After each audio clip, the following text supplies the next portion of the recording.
All right, y'all. I finally got a chance to sit down and watch Smackdown from last night, man. Let's talk about it. I'm going to give y'all my top 10 takes from Smackdown. Number one, that Sammy versus Cody versus Jay. That whole triple threat, even though it didn't turn out to be a triple threat, money. Friendship versus title, we all know where that's going to go. Nothing comes before being a champion, period. We all know that. Number two, Nick Aldis is coming out of retirement, and he coming for Gunther.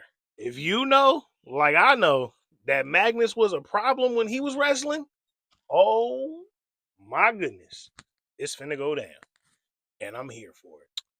This is not necessarily a take on SmackDown with this, but this is just kind of like a thought that I had. You know, I'd be running through like if I was creative, I think Jade Cargill might be stuck in a heel role. Hear me out. I was wrecking my brain trying to figure out how I would go about turning Jade babyface and what I would do, how I would do it. I couldn't come up with nothing. But if you got any ideas, I'm all ears because man, this is something that I've been pondering for a long time. I'm like, can you get stuck in a role and then like nobody can see you outside of that? I feel like this is one of those times. Like, for instance, when Jazz back in the Attitude Era when she came out, there was no repackaging her in a way. You know, like I think they tried, and I don't think it went too far. But yeah, she came out, she was dominant. That was her personality. That was her. That was her person. This is you know what I'm saying. I in a previous video I did a comparison with them two, but yeah, I don't know. But if you could figure out a way, let me know. Take four. Chelsea Green needs a title run. I repeat, Chelsea Green needs a title run. Not US title run, WWE championship. I don't see where you can go wrong with that. The way she handled the whole US title and the presidency gimmick and all of that stuff, money. Money. Slagents, Secret Harvest, so creative. And her in-ring skill, absolutely top tier. She done came a long way. Zack Ryder, you could tell. They've been in the lab. Kingo and Ray Phoenix, my opinion, match of the night. Match of the night. The only close second that I could say is the Cody and Jay match, but we'll get there. I wasn't a fan of AAA. I didn't even really know about AAA until it came to WWE. And when they came in, I got introduced.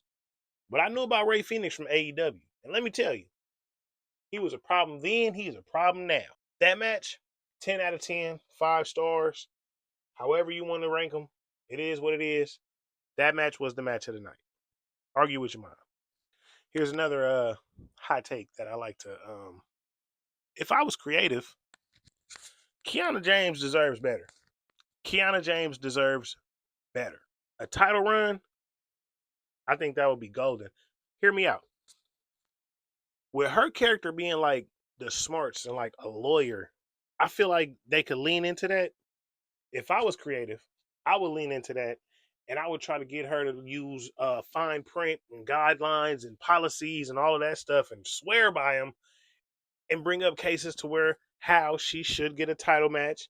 And then when she gets the title matches, she wins and then she politics on how to keep it, swindles her way out of it. You know what I'm saying? Oh no, well, according to this, I can only woo woo, and well, it's only been such and such days since my competing, so I don't have to. Woo. If you give me, you give me. But yeah, I feel like that's some money right there. Kiana James, genius, genius, and her in ring work, like Chelsea Green, undeniable, and is definitely improving every episode. So, with that being said, Kiana James deserves better. The only way that this Oba, Brock, Seth Rollins, Roman Reigns situation makes sense to me is if during the last match in the King of the Ring, if Oba was about to win, Brock came out, interfered, almost cost Oba the match, but Oba still pulls off the victory. But now he's upset with Brock.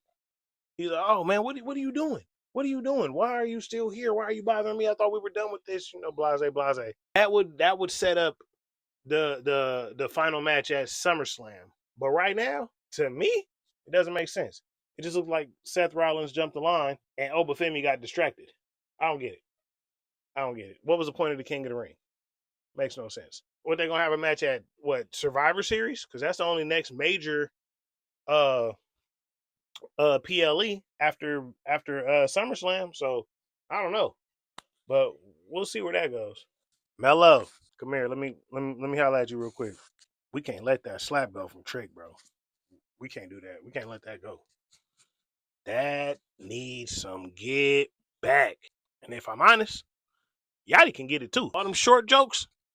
Yeah, man. I personally don't like it. As a fellow short king, hey, Yachty can get hands and feet too.